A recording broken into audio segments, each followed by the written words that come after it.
Salut à tous, je suis avec Paul Gros. Oh, Paul Gros, un héros de l'ombre que vous avez sans doute presque jamais vu sur la chaîne, à part en tant qu'acteur. Et dans la relique. Relique, image ci-dessous. Dans les Lego. Il a joué aussi dans The Witcher, mais il fait surtout de la modélisation 3D. Il fait du sculpte, on appelle ça du sculpte, et en gros, tu fais quoi toi? C'est quoi ton métier? Non, moi, du coup, je suis character artiste. Donc c'est moi qui sculpte donc les modés organiques, que ce soit des monstres, des humains, des CG doubles. Donc genre tu pourrais dans un avenir proche faire Smog par exemple. Par exemple. Et en gros du coup son taf se pratique avec un logiciel qui s'appelle ZBrush. ZBrush c'est un logiciel de sculpte et en gros c'est comme si on faisait de la sculpture avec de la terre, de l'argile. Donc c'est des formes qui sont malléables, on peut creuser dedans pour ajouter de la matière, ETC, et on travaille en général avec une tablette graphique. Donc ça c'est un Tuos, mais les pros ils travaillent avec des... comment c'est déjà? Des Cintiq. Des Cintiq où c'est des écrans géants et tu peins comme ça des trucs vénères. Donc dans la vidéo d'aujourd'hui, on va faire Monsieur Mystics, c'est Monsieur Larbin dans Rick et Morty mais en version réaliste. Donc Paul va se charger, on va essayer mais ça va le faire. On a 2-3 heures, ça va y aller. Monsieur Mystics c'est lui, c'est une sorte de personnage, c'est un larbin littéralement, il a été créé pour ça, pour être un esclave. Et nous on va essayer de le faire d'une manière réaliste avec ZBrush. Donc Paul va se charger du sculpte et de la texture et moi je vais faire l'image avec le lightning et tout ça. Ça va être très intéressant, ça va être du condensé d'informations, ça va être tout de suite, commençons maintenant. Donc en fait là on peut voir que c'est quand même de très mauvaise qualité, c'est normal du coup? Ah oui, ça c'est la sphère de base qui est en qualité dégueulasse. Bon ça on va se charger plus tard, pour l'instant on va regarder. C'est plus tard en fait que tu rajoutes des détails petit à petit. Ok, du coup Paul a avancé là et là tu commences à construire un petit peu les muscles, c'est ça? On voit les ça ne marche strings. plus là. Ah! Ça remarche. Bon, là, il commence à avancer et faire le détail des muscles. Là, on peut voir que c'est les pecs et tout. Donc, en fait, tu rajoutes de la matière pour créer les volumes. C'est ça, vu qu'on essaye de faire un truc un peu plus réaliste, avoir une base d'anatomie qui soit juste, même si la créature a pas vraiment de coups, de trucs, enfin bref. Il faut réadapter, donc en fait, il faut quand même avoir de solides connaissances en anatomie. De petites connaissances, et si on en a pas, il faut prendre des références. Ouais, c'est très important de bosser avec des références. Parce qu'on voit que tu fais les pecs, les deltoïdes. Il faut quand même avoir des connaissances de où se trouvent les muscles. Et comme d'habitude, on met un accéléré parce que ça prend énormément de temps. Et la vidéo ne va pas durer 3 heures. Alors c'est parti, accélérons Paul. Accélérons.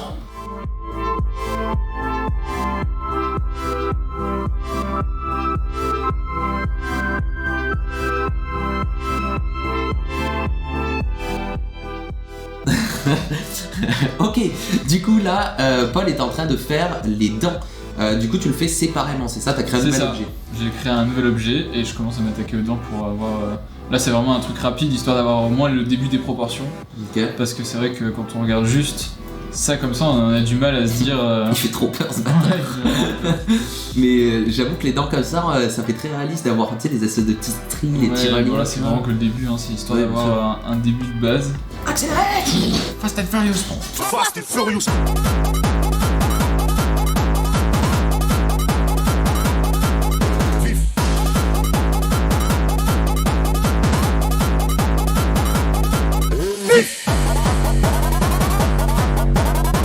Ok, du coup t'as fini donc le modèle et en fait qu'est-ce que t'as fait? T'as fait des poils là? Parce qu'on peut faire des poils dans ZBrush. Absolument, c'est les fiber mesh. En gros tu vas aller sur ton modèle, tu vas faire un petit masque là où tu veux tes cheveux. Ok. Tu vas aller dans le petit onglet fiber mesh juste ici. Et en gros tu vas avoir ici plein de presets déjà enregistrés.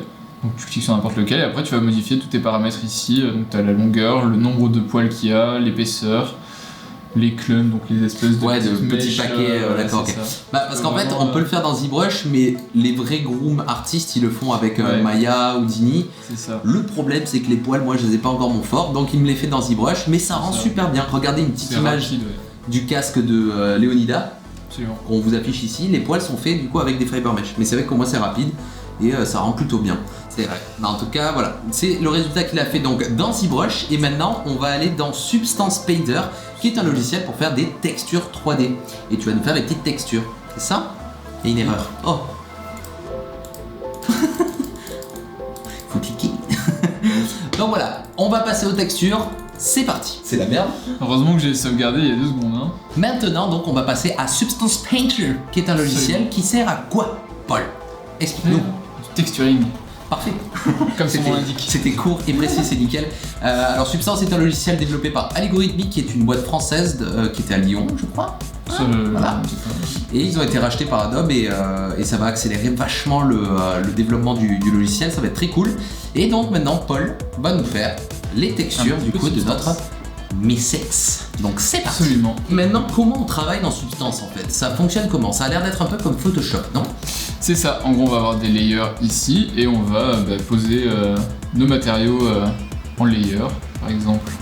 Ok, c'est des calques. Et là, tu vas avoir un calque de peau qui marche très bien déjà. Qui marche très bien et après tu rajoutes. On peut changer les couleurs, on peut. C'est ça, après t'as plein d'options. Et là en fait voilà, t'es en train de recréer un autre layer de peau avec une teinte par exemple plus foncée ou plus claire. Et toi après voilà, dans des espèces de générateurs, c'est grâce à ça que tu as converti tes maps qu'on va pouvoir créer par exemple voilà, des choses plus sombres à les endroits creux par exemple. Absolument. Stylé. Ok, et donc là en fait tu peux faire un split et ça en fait c'est ce qu'on appelle du coup les UV. Absolument. C'est ton modèle 3D mis à plat. C'est ça, exactement. Okay. Bon là les UV sont vraiment immondes, voilà. Parce qu'on a fait ça très vite. C'est ça, il faut pas, c'est pas le travail de Paul ce que vous voyez là, c'est son max qu'il peut faire en 2 heures, 3 heures. Ouais, mais normalement il fait des trucs beaucoup plus chiadés. Allez voir son Instagram encore une fois, promo, on adore. Ok, donc Paul a terminé sa partie, il a fait toutes les textures avec Substance. Alors l'idée en fait de base était de représenter du coup un Missix d'une manière artistique, un peu belle. Voilà pourquoi je vais m'inspirer des shootings de chez Harcourt, tu connais Harcourt? Absolument. Harcourt, voici des portraits à eux. Ok, donc déjà le cadrage. On va faire une caméra avec du coup une focale portrait. Une focale portrait, c'est en général 80 mm. Une focale, c'est important dans les shootings photos parce que tu connais, 24 mm ça va étirer. Et c'est ça. Non, ça écrase pas. C'est l'inverse. 24 mm ça étire. Et plus tu montes dans les millimètres, plus ça va s'aplatir. Je te mets des vidéos exemples ici. Ok, maintenant j'ai Octane, mon moteur de rendu, qui me permet de travailler en temps réel. C'est très agréable.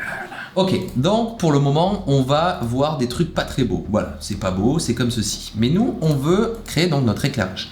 Donc on va regarder un petit peu les éclairages de Harcourt. Hop, donc nous, on va faire quelque chose en couleur. Je vais faire aussi... C'est pas droit. Donc, Harcourt fait des portraits en noir et blanc. Nous, on va le faire en couleur, mais peut-être je ferai une version noir et blanc aussi. Allez me suivre sur mon Instagram aussi. Je poste tous mes rendus 3D là-bas. Donc, voici, prenons par exemple Jean Dujardin. On peut voir qu'il a une grosse lumière qui lui vient de la droite de son visage, de face presque. Il a une rim light sur le côté, une rim light aussi sur les cheveux là. Et en gros, il a aussi un fond noir avec une ligne. Donc, on va exactement refaire, je pense, cet éclairage-là pour mettre en valeur notre Monsieur Missix. Ok, du coup, on va faire l'éclairage, on va essayer de copier du coup ce qu'avait fait un peu Harcourt sur Jean Dujardin. Donc on va lui mettre une front light un peu forte qui lui éclaire le devant. Donc on peut baisser son intensité si on veut. C'est ça l'avantage avec la 3D et pas la photo. C'est que du coup la photo il faut resetter plein de trucs. Voilà. C'est vraiment réactif. Ouais, là au moins il y a juste un petit potard à bouger et ça marche. Donc on va caler une light ici, on veut pas qu'elle soit visible à notre rendu, ça aussi c'est un truc pratique, parce qu'on peut rendre invisible des lumières et dans la réalité on ne peut pas, ça marche pas. C'est plus difficile. Oui. Hein, du coup maintenant on va créer du coup nos rim lights, donc on va se caler sur un des côtés et ça va commencer à lui dessiner un peu des contours et ça c'est très cool pour mettre en valeur son sujet. Il manque aussi les yeux, un petit matériau bien noir réflectif. Les yeux, hop, on cale ici. Il fait si peur. Il fait trop peur le bâtard. Oh merde. Ah oui. Ok, maintenant on va faire le fond. Donc pour faire un fond studio c'est tout simple. On peut faire un rotate à 90 degrés comme ceci. On push en arrière. On va prendre ces arêtes qui sont en bas. Et je vais maintenir CTRL appuyé et hop, je tire. Et ensuite je peux par exemple caler ça dans un subdie modifier. Et maintenant j'ai un petit arrondi, on s'en fout, on le verra pas mais au moins je vous le montre. Voilà. Ok, du coup maintenant on est dans Adobe After Effects et on va faire l'étape du compositing. Ça veut dire que on va essayer de rendre belle notre image. Donc voilà, on a notre color correction. Maintenant on va utiliser un plugin qui s'appelle Fin Convert et en fait ça va nous rajouter du grain à notre image comme on peut le voir ici. Ça c'est du grain qui n'est pas de base dans mon rendu 3D mais de rajouter ce petit grain là rajoute ça donne un petit effet un peu ça donne de la texture. Ouais, de la texture, c'est ça, ouais. Donc je vous mets à l'écran maintenant le résultat final du coup de ces 3 heures de travail avec ce bon vieux Paul Gros.obj. Je vous mets son Instagram ici, il poste plein de trucs super cool et il va en poster un peu plus. Donc allez vous abonner, j'espère en tout cas que cette vidéo vous aura plu, de nous voir travailler De se voir travailler. Surtout lui, moi, de faire l'image quand même, c'est rigolo. De nous voir travailler un peu sur cette image de Monsieur Missix et de le faire passer de 2D à 3D. Donc c'était plutôt cool, moi je me suis bien amusé, il faudrait qu'on refasse ça, Monsieur Gros. C'était rigolo. Sur différents trucs. Lui, il n'en veut plus là. Là j'ai faim. J'ai faim, on va se faire un burger. En tout cas, j'espère que ça vous aura plu. Nous, on se retrouve très prochainement pour une nouvelle vidéo, sans doute la semaine prochaine. Et en tout cas, si vous voulez un autre épisode avec Paul, eh bien on veut un autre épisode avec Paul, comme ça, il va encore en chier, on adore. Allez, on se retrouve une prochaine fois pour une nouvelle vidéo. C'était Atom et... Ciao. Ciao.